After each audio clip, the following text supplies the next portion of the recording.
আজকে দিনটা হচ্ছে আমার সবচেয়ে বড় দিন দেব সাংসদ হিসেবে।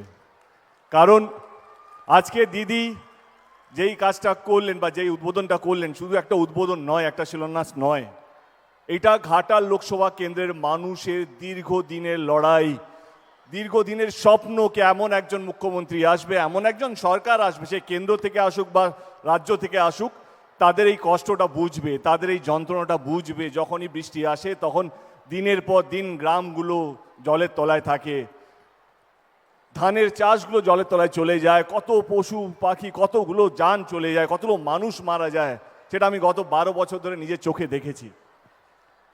আমি 2014-তে যখন শপথ নিয়েছিলাম সাংসদে, আমার প্রথম স্পিচটাই বাংলায় দিয়েছিলাম এবং ঘাটাল মাস্টার প্ল্যান নিয়েই দিয়েছিলাম।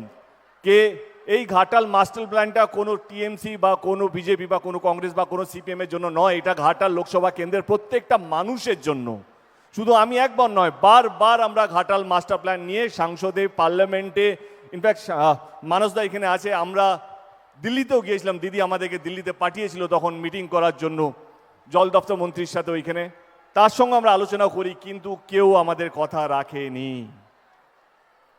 2024-এ নির্বাচনের আগে দিদি কথা দিয়েছিলেন যে ঘাটাল মাস্টার প্ল্যানটা তিনি করবেন, এবং 2025-এ আমাদের বিধানসভার বাজেটে তিনি 500 কোটি টাকা স্যাংশনও করেন এবং আজকে তার শুভ উদ্বোধন হয়ে গেল।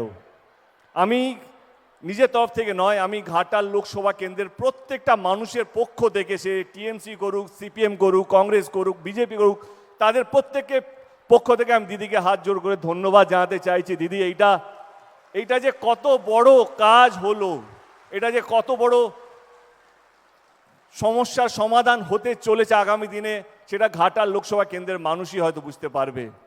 কত মানুষ লড়াই করতে করতে চলে গেছেন, স্বপ্ন দেখেছেন কি এক না একদিন কেউ না কেউ করবেন, কেউ কথা রাখেনি। যিনি কথা রেখেছেন তার নাম হচ্ছে মমতা ব্যানার্জি, আমাদের 3 বারের মুখ্যমন্ত্রী।